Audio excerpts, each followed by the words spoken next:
Diria que hoje nós tivemos um dia histórico para o fortalecimento da federação, da democracia e da reabilitação das relações institucionais do nosso país. 27 governadoras e governadores, todos presentes, todos falaram, uma reunião de trabalho, discutindo saídas comuns para os desafios que o Brasil tem hoje.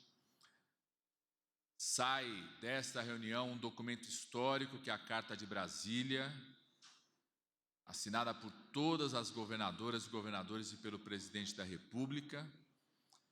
E a reunião conclui com um conjunto de encaminhamentos, prazo aí do primeiro mês do novo governo do presidente Lula, primeiro mês do novo governo dos 27 governadoras e governadores, que, na minha opinião, vão não só ajudar a consolidar a resposta institucional, política e democrática que nós desencadeamos desde o dia 8 de janeiro, com a intervenção cirúrgica feita pelo presidente Lula na área de segurança pública aqui no GDF, pelo próprio encontro de solidariedade e resposta política feita pelas governadoras e governadores no dia 9 de janeiro, e pela aprovação em 48 horas pelo Congresso Nacional da intervenção federal decretada pelo presidente Lula.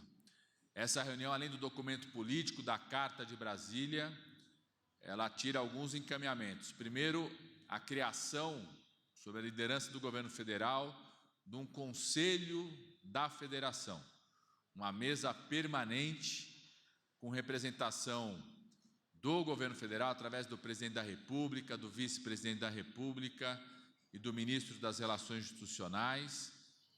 Representantes de governadores, dos governos estaduais, terão um representante do Fórum de Governadores, um representante de cada consórcio regional dos governos estaduais. Então, 6 representantes dos governos estaduais e 6 representantes das entidades nacionais de municípios, as 3 entidades nacionais, a Frente Nacional de Prefeitos, a Confederação Nacional dos Municípios e a Associação Brasileira de Municípios. Então, será instalado um Conselho Permanente da Federação como instrumento único e inovador do país para discutirmos as agendas comuns dos 3 níveis de governo e construirmos um conjunto de ações para enfrentar os desafios que o Brasil tem pela frente. O desafio de enfrentarmos a situação da fome, enfrentarmos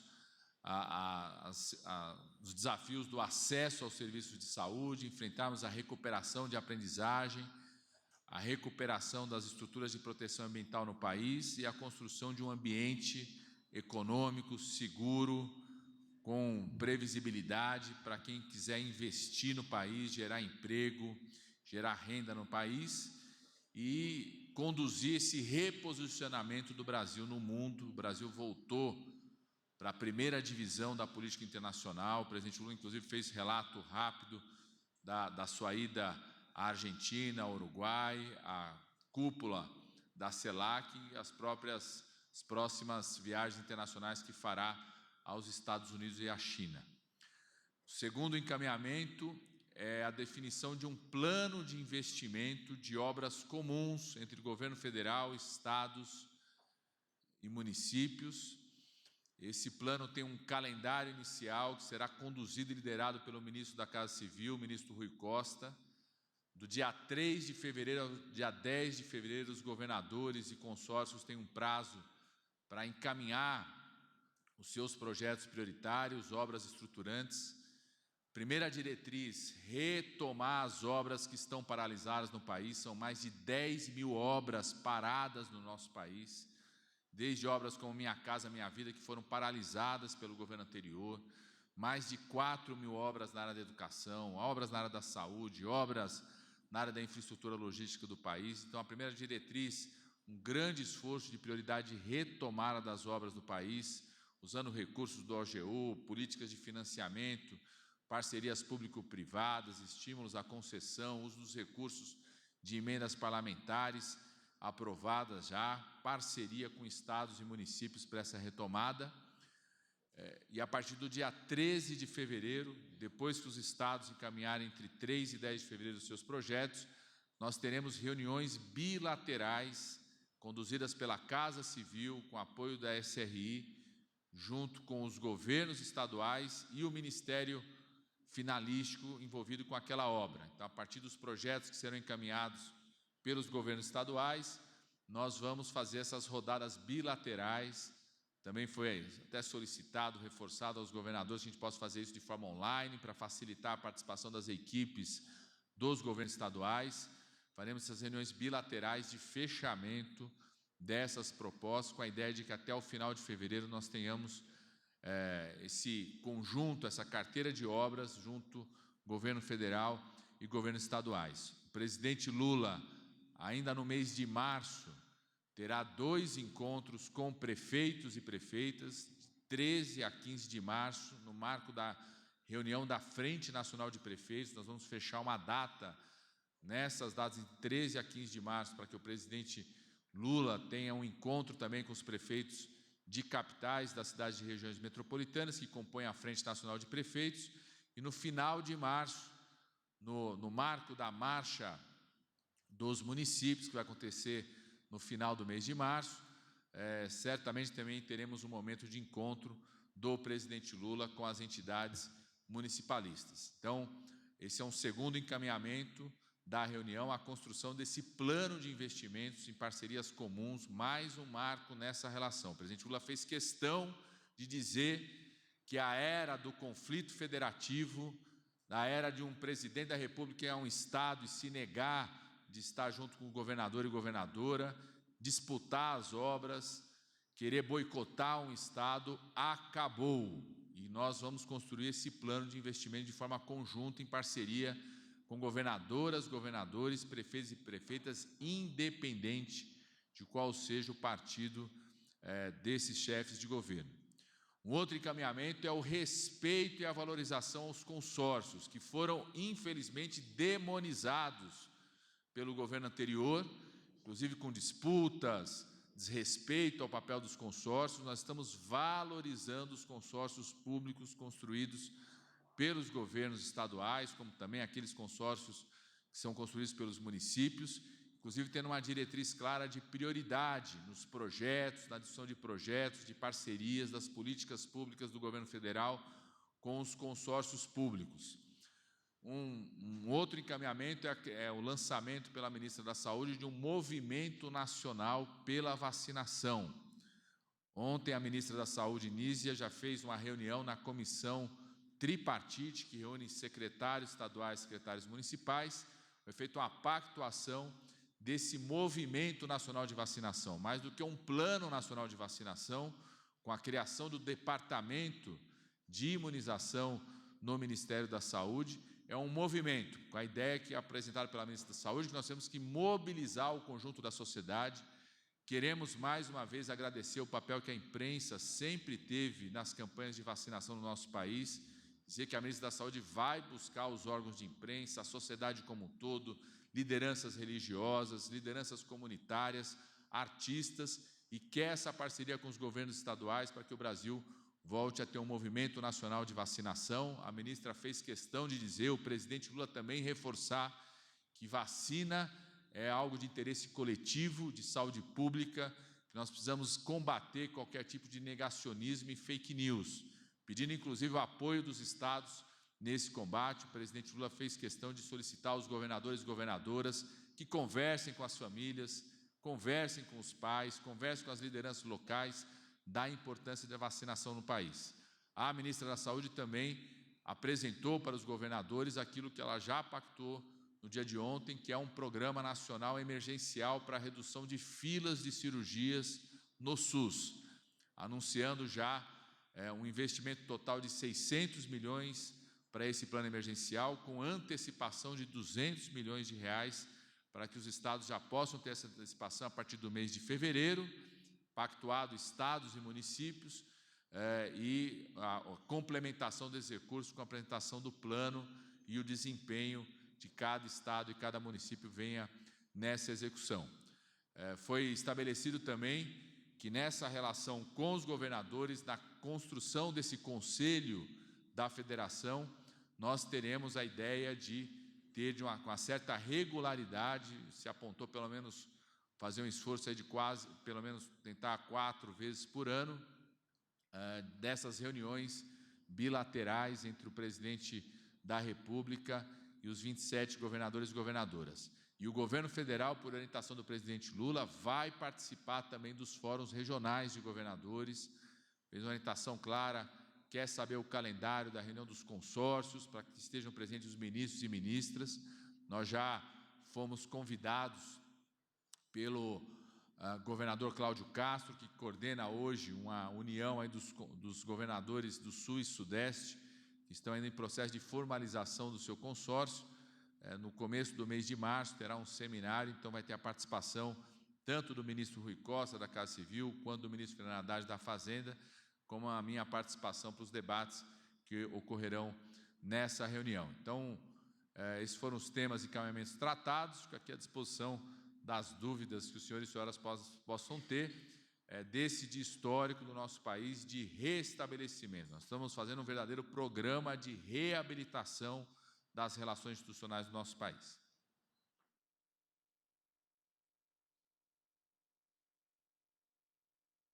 Para avisar para vocês que a carta que o ministro mencionou dos governadores, a gente já está subindo no nosso site para mandar o link. Boa tarde, ministro. Lisandra Paraguaçu, da agência Reuters. Um dos principais assuntos que os governadores levaram, que eles falaram para a gente lá, foi a questão da recomposição do ICMS e outras questões que afetaram diretamente o orçamento dos estados, né? Eles explicaram que vão participar da decisão sobre a reforma tributária, da discussão, mas eles têm essas questões mais imediatas. Eu queria saber o que o governo ofereceu, o que pode ser feito mais brevemente sobre isso. De fato, em função de uma irresponsabilidade cometida pelo governo anterior, a verdadeira operação boca de urna feita pelo governo anterior afetou fortemente a arrecadação, a situação fiscal dos estados, como também do próprio governo federal. O ministro Fernando Haddad fez questão, na sua fala, de relembrar o conjunto de impactos na queda de arrecadação, que impactou na arrecadação do governo federal, tanto no ano passado, quanto de medidas irresponsáveis, seja da operação boca de urna, feita pelo governo anterior, seja da transição desastrosa feita pelo governo anterior, porque tiveram medidas, são portarias aí do dia 30 de dezembro, o impacto que isso teve na arrecadação federal, nos recursos do governo federal, e dos impactos conhecidos na situação dos estados. Foi constituída, será constituída uma comissão por parte dos governadores e governadoras para acompanhar, sob a liderança do ministro Fernando Haddad, o processo de diálogo e negociação que está sendo construído no âmbito do STF. Foi decidido na reunião a constituição dessa comissão. O STF, desde o final do ano, vem conduzindo, inclusive com um grupo técnico, o processo de construção de um acordo sobre isso, construção de diretrizes sobre isso. Então, ficou acordado na reunião a constituição de uma comissão dos governadores e governadoras, aí vão definir quem vai participar dessa comissão, junto com o ministro Fernando Haddad, sob a liderança do ministro Fernando Haddad, continuar as tratativas no âmbito do STF para tratar desse tema. Além disso, o ministro Fernando Haddad convidou os governadores e governadoras para se mobilizarem e participarem da discussão da proposta de reforma tributária, do debate que já acontece no Congresso Nacional. O ministro Fernando Haddad fez questão de reafirmar que busca aproveitar as iniciativas que já estão no Congresso Nacional. O secretário Bernardo Api, que é o secretário especial de reforma tributária, vai conduzir junto com o ministro Fernando Haddad esse diálogo. Isso já tinha sido conversado no dia de ontem na reunião do CONFAS, que é junto aos secretários de Fazenda, no Fórum de Governadores. Então, essa ação conjunta do governo federal junto com os governos estaduais, aproveitando já as iniciativas do Congresso Nacional para o debate da reforma tributária. Boa tarde, ministro. Eduardo Gayer, da Agência Estado. Gostaria de saber se foi tratada ao longo da reunião a questão do regime de recuperação fiscal e alguma mudança, eventualmente, que o governo federal possa oferecer diante da fragilidade do Caixa dos Estados por conta das medidas envolvendo o ICMS. Obrigado. Não foi tratado esse tema. Todos os governadores e governadoras falaram, nenhum tratou desse tema, dos regimes de recuperação fiscal. Foi tratado de um tema específico que envolve o Estado de Minas Gerais e o Estado do Espírito Santo, que é o acordo de compensação dos desastres ambientais, daquele crime ambiental que envolveu o território de Mariana. Será feita uma reunião conduzida pelo ministro da Casa Civil, Rui Costa, da qual participará o Ministério de Relações Institucionais, o Ministério da Minas e Energia e a AGU, chamando o governo do Estado de Minas Gerais e o governo do Espírito Santo para vermos se a gente consegue, num prazo mais rápido possível, fechar esse acordo de compensação diante do crime ambiental que foi cometido em Mariana. Queremos velocidade na negociação final desse acordo.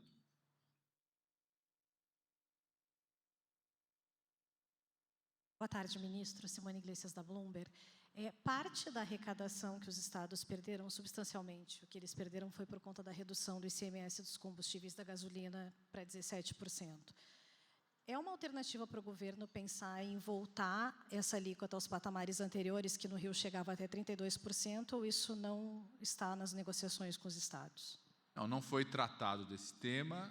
Temos uma medida provisória que já foi encaminhada para o Congresso Nacional, que dá um prazo dessa isenção até o final do ano, no caso do gás, do diesel, sobretudo pelo impacto que isso tem na cadeia inflacionária, nos produtos, o impacto que isso tem para a população mais pobre, para as famílias, para quem opera a logística de circulação de produtos no nosso país, sobretudo de alimentos, e o prazo de 60 dias da manutenção da isenção no caso da gasolina. Então, esse tema não foi tratado, tem uma medida provisória já no Congresso Nacional.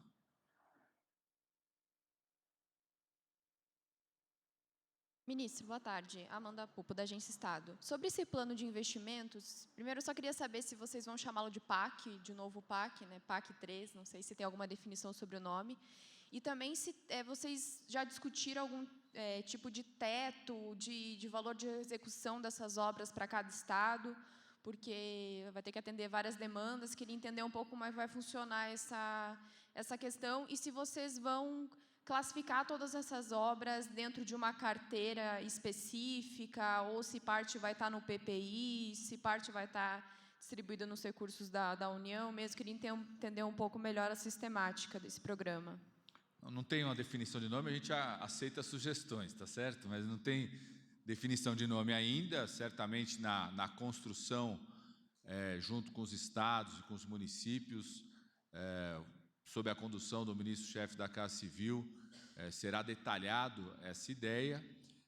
Nesse momento, foi um chamado para que os governos estaduais possam entregar seus projetos prioritários, os consórcios possam entregar seus projetos prioritários com diretriz clara, né, de prioridade de retomada de obras que estão paralisadas, com projetos estruturantes que impactam no desenvolvimento local, no desenvolvimento regional, que contribuem para o crescimento e desenvolvimento das regiões, com projetos que contribuem para aquilo que nós chamamos da transição ecológica, então projetos que se relacionam com a sustentabilidade do país, com a agenda ambiental, que é uma prioridade absoluta da política de investimento hoje no nosso país, e a partir do que vem a ser apresentado pelos governos estaduais, também pelos municipais, a partir daquilo que vem a ser trazido na avaliação das obras que estão paralisadas.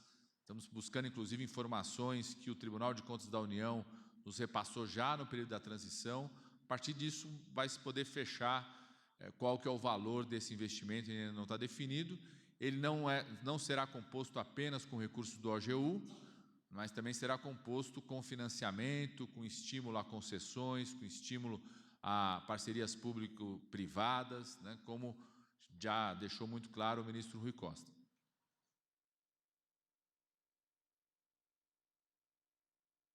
Ministro, boa tarde. Murilo, do Valor Econômico. Os governadores já tiveram aqui, né, com o presidente para discutir a questão dos atentados do dia 8 de janeiro, mas eu gostaria de saber se o sistema voltou hoje à discussão, se foi tratado alguma coisa em relação às polícias, se esse assunto voltou a ser discutido nesse encontro de hoje. Obrigado. O ministro Flávio Dino deu um informe, primeiro para agradecer os governadores e governadoras de que cederam o efetivo policial para a Força Nacional de Segurança, a importância disso. O presidente Lula fez questão de fazer um agradecimento muito especial ao governador Ronaldo Caiado, que no dia 8 de janeiro, o governo de Goiás, pela proximidade, teve um papel fundamental em bloquear ônibus que estavam vindo, né? Você tinha uma orquestração de vir mais ônibus para Brasília, depois dos atos terroristas, das atitudes de vândalos aqui nos 3 prédios dos 3 poderes. Então, fez um agradecimento especial ao governador Ronaldo Caiado, colocou o seu batalhão, suas ações para fazer o bloqueio nas estradas. Agradeceu a todos os governadores e governadoras que cederam efetivos. Nós chegamos a quase 900 homens e mulheres, né, pessoas que vieram do efetivo para a Força Nacional de Segurança. O governador Flávio Dino deu o informe de que estamos aí terminando o prazo da intervenção federal na segurança pública, deu o informe da reunião que teve com a governadora em exercício, Celina, saudou a iniciativa da governadora em exercício de conduzir um novo nome para a Secretaria de Segurança Pública, saudou um quadro da Polícia Federal, saudou a iniciativa da governadora, fez questão de dizer aos governadores e governadoras que esse efetivo da Força Nacional de Segurança continua aqui em Brasília, pelo menos até o momento da posse dos deputados, das deputadas, senadores e senadoras e a retomada do ano do Judiciário, na próxima semana. Depois vai sendo, né, caso não tenha nenhuma outra necessidade, vai sendo reduzido esse efetivo da Força Nacional de Segurança, como é feito em qualquer situação onde ela é necessária e convocada. Então, foi dado esse informe. O ministro Flávio Dino também disse do número de pessoas já presas, mais de 1.400 pessoas presas nesse momento, e que vai continuar as ações de investigação, de apuração e de punição de qualquer responsável pelos atos terroristas do dia 8 de janeiro. Deu informe geral sobre as iniciativas que estão sendo feitas de busca, né, de apuração de quem financiou esses atos terroristas, e das iniciativas de punição e responsabilização de quem tenha financiado esses atos.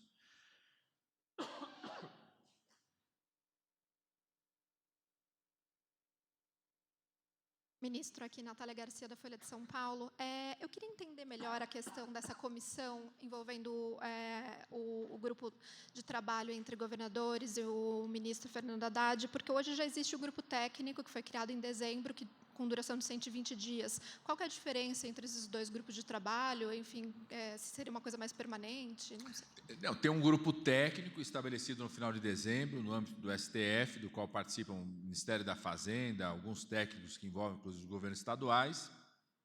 Nós estamos subindo o nível desse diálogo, né, com a Comissão de Governadores e Governadoras, sob a liderança do ministro Fernando Haddad, ministro da Fazenda, no diálogo com o STF, com ministros do STF que são responsáveis pela condução desse tema, para que se possa dialogar no âmbito do STF para construir uma solução para essa barbaridade, essa verdadeira bomba interfederativa cometida pelo governo anterior, que impacta fortemente em recursos muito importantes, tanto para o governo federal quanto para os governos estaduais e, por consequência, para os governos municipais também, porque eles recebem o repasse do ICMS, por exemplo, né, que afeta os serviços de saúde, de segurança, de educação, os investimentos de mobilidade. Então, vai ser constituída pelos governadores essa comissão, junto com o ministro da Fazenda, para reforçar o trabalho do grupo técnico e dialogar com os ministros responsáveis no STF por esse tema.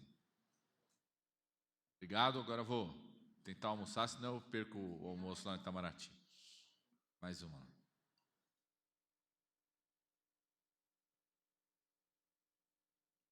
Boa tarde, ministro. Wesley Galzo, do Estadão. Ministro, além de receber as demandas prioritárias dos governadores, o governo federal também expôs uma cartilha de prioridades para que possa, enfim, destinar recursos? Porque o ministro Flávio Dino já disse que, por exemplo, os governos que investirem em políticas de câmera nos uniformes das polícias receberiam mais repasses do Ministério da Justiça porque estão alinhados com uma política federal. Houve alguma conversa nesse sentido, de comungar as duas vontades? O ministro Flávio Dino, por exemplo, falou dos investimentos do Fundo Nacional de Segurança Pública, tem em torno de 2 bilhões de reais desse fundo, e afirmou, por exemplo, que uma das ações prioritárias iniciais desse fundo serão medidas de combate ao feminicídio. Então, dando a diretriz clara do uso dos recursos, além do estímulo para que os governos estaduais adotem nas suas polícias militares, nos seus agentes de segurança, câmeras e outros instrumentos de acompanhamento de ouvidoria que já se mostraram um sucesso, não só no Brasil, mas no mundo inteiro, tanto na proteção aos policiais quanto na proteção aos cidadãos. A ministra Nízia da Saúde deu uma diretriz clara sobre esse movimento nacional de vacinação, diretriz clara de investimento para os governos estaduais. O próprio presidente Lula reforçou isso para os governadores, pedindo que eles façam campanhas públicas de vacinação, procure as lideranças, invista em publicidade nas campanhas públicas. O presidente Lula falou que está aguardando o calendário para se vacinar, vai fazer questão de dar publicidade ao seu ato de vacina, né, de como fez as outras vezes. A gente sabe, eu fui ministro da Saúde, a gente sabe o quanto que estimula outras pessoas a se vacinarem, e também deu uma diretriz clara no programa emergencial de redução de filas de cirurgia, quais são os perfis de cirurgias, as cirurgias que são mais presentes, com maiores filas, foi pactuado ontem com os secretários estaduais e municipais um estímulo para os estados e municípios que têm um desempenho maior. Então, quem tiver um desempenho melhor na redução de filas vai acabar recebendo mais recursos também. Isso é um estímulo à melhoria da gestão em relação a isso. E a orientação do ministro Rui Costa também tem diretrizes de prioridade. Primeiro, prioridade absoluta, retomada de obras que foram paralisadas pelo governo anterior. O ministro Rui Costa falou de obras do Minha Casa Minha Vida, de obras viárias, de obras de infraestrutura logística, que foram simplesmente paralisadas pelo governo anterior, falou das obras na área da educação.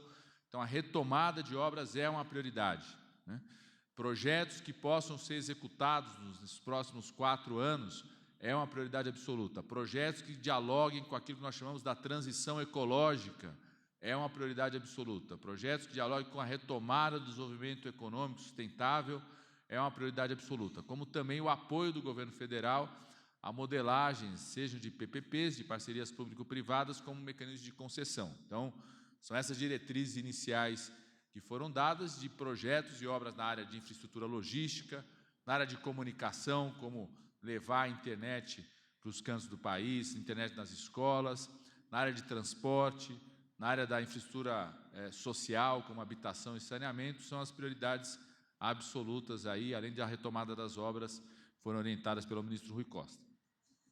Bom? Obrigado, gente.